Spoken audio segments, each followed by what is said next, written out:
Bana, tunaendelea episodi namba 3 na tunaendelea pale binti akiwa anakula. Baada ya kutafuta chakula kwa muda mrefu na kukipata, binti alianza kula taratibu huku tukiendelea kupiga story. Binti alikuwa amejifunga kanga tu peke yake huku akiendelea kunipigisha story na kukisifu sana chakula, huku akiniuliza maswali 1, 2, 3 akiwa ananiuliza huku unakaaga na nani hivi na vile, kwa akawa ananitania, basi utakuwa unalitaga sana wasichana na mimi nikiwa nakataa, mna bwana, mimi ni mwanaume ambaye mwenye kujielewa sana. Wakati anakula akawa ananiuliza, vipi unafikiria nini siku moja tuje tuishi mimi na wewe hapa?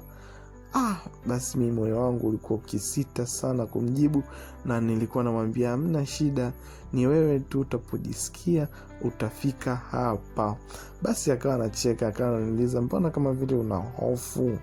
Nikamwambia hapana, sina hofu. Maswali yake akaanza kunitinga, maswali ambayo alikuwa ameanza kuniambia yakanianza kunifanya nianze kuhisi kwamba huu usiku wa leo unaweza ukawa sio usiku wa kawaida. Kwani aliniuliza ushalala na wanawake wangapi? Lilikuwa swali gumu sana kwangu, kwani lilikuwa ni swali ambalo lina mitego mingi. Nikamwambia bwana, mimi sio kwamba ni mtu sana wanawake, hapana, sio kwamba kwa idadi hiyo nahisi kwa sababu ninakaa peke yangu labda nitakuwa naleta wanawake wengi. Basi katika hivyo wakati namwambia, akaniambia mbona unajitetea sana, kwani wewe hujawahi kufanya mapenzi?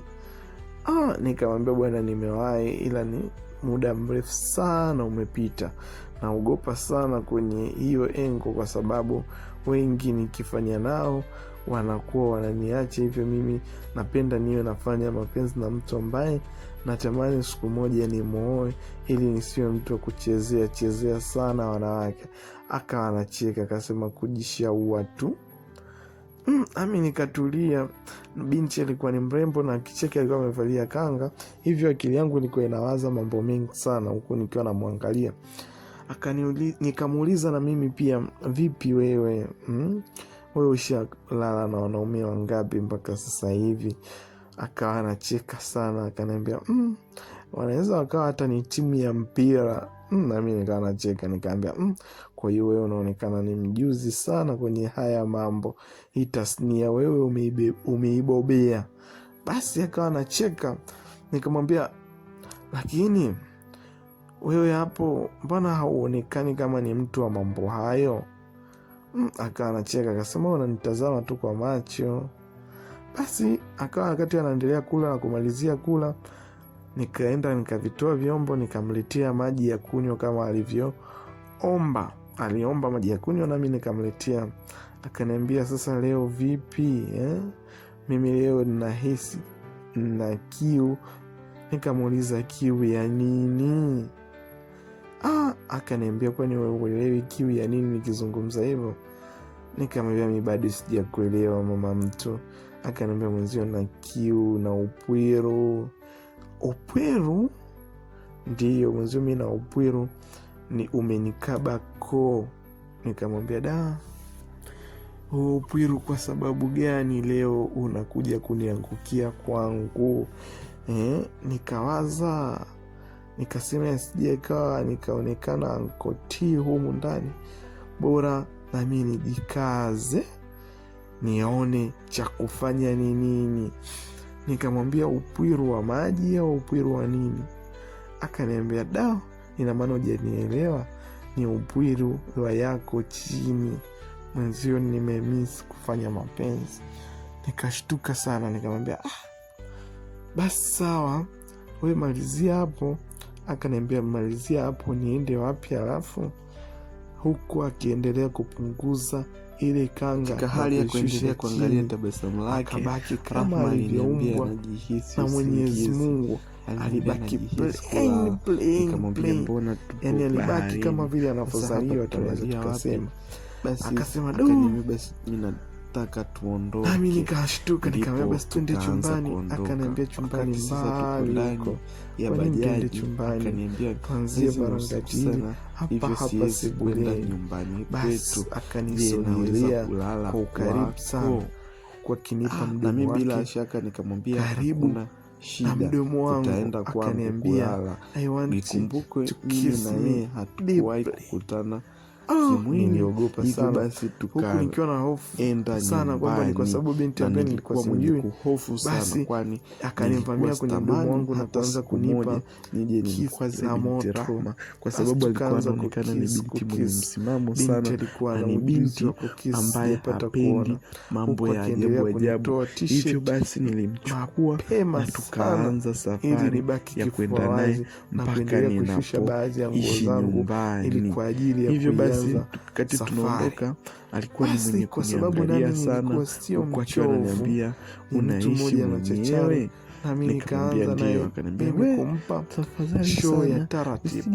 Ni show baada ya show baada ya show. Rahma alikuwa ni binti mwenye wivu sana, akakubali show. Basi nikamwambia wewe usijali, mimi mwenyewe na ninaishi kwa hichi ambacho peke yangu. Sasa bajaji hapa sebuleni kisha tukawa tumekaribia kabisa nyumbani. Hivyo basi tukaanza kutembea kwa mguu. Ilikuwa ni noma sana kwa chumbani, kwani binti alikuwa anaruka Barangatini sana, mwenye bashasha. Binti alikuwa ni mtata mno, alikuwa anajua kutuliza mipira ya chini na ya juu. Alikuwa anajua jinsi gani akabe, jinsi gani azuie. Alikuwa ni mtata sana, akawa anaitamani na kuinyonya na kuishikashika ile kijiti, huku akiwa ananitazama kwa kiasi hichi, ile hali upo mwenyewe na ni kijana. Nikamwambia kwa dada wengi humu ndani, sitaki uendelea. Akaniambia basi na mimi nataka ni mwaminifu sana. Hivyo basi usiwe na wasiwasi kuhusiana na hiyo. Basi akaniambia basi bafu ipo wapi, mimi kwa sababu si mchovu kijana. Nami nikaanza kupiga zake kuoga, huku nikiwa mwenye kufikira nyingi sana zinazoendelea kichwani. Ukafika binti huyo atanionaje? Kuendelea na show atanifikiriaje leo hii? Na alikuwa ni msichana mrembo mwenye macho mazuri, mwenye umbile lake. Akakubali mwenyewe, akaniambia bwana, alikuwa ni msichana ambaye amerembuka kiusema za kweli. Hivyo basi akawa ameenda kuoga, akarudi sebuleni akiwa yupo na kanga. Basi baada ya kumaliza show pale vile tukaanza kupumzika kama kawaida, kwa sababu sikuwahi kuongea naye kuhusiana na swala lolote linalohusiana na mapenzi. Hivyo basi nikamwambia ngoja na mimi niende asubuhi. Kaamka tulivu na mimi nikaenda kuoga kwa bafuni. Mambo mengi yalikuwa yanaendelea kichwani mwangu, huku nikiwa najiuliza, je, ni nini binti alikuwa anapenda sana mapenzi sijapata kuona. Nami kwa sababu nikasema ngoja kwanza na machachari nikaenda kuoga. Piga kwanza bao moja na kumchangamsha na kumwamsha. Haya, tukaamka pale vile, akaenda kukoga vizuri, akarudi pale akatulia, tukabidi tupate chai. Akaniambia inabidi mimi niwahi kwenda nyumbani. Basi nami nikamruhusu aende baada ya kunywa chai pale, huku akiendelea kunitumia teksti za kuniambia jinsi gani ameenjoy burudani niliyompatia. Basi nami kwa sababu nilikuwa sina ile wala lile, nikamruhusu aende. Wakati sasa tunatoka nyumbani pale vile, nafsi iko inaniambia sana, kwa nini nimefanya mapenzi nikiwa sijavaa kinga, huku ikiwa na hofu sana. Je, what if nitakuwa na mimi nimepata maradhi nikawa maradhi yale nyemelezi? Nadhani kila mmoja anajua maradhi yale ambaye yanaugua sana, masuala ya upungufu wa kinga mwilini. Nikaogopa mno, nikasema itabidi na mimi niende nikapime hospitali.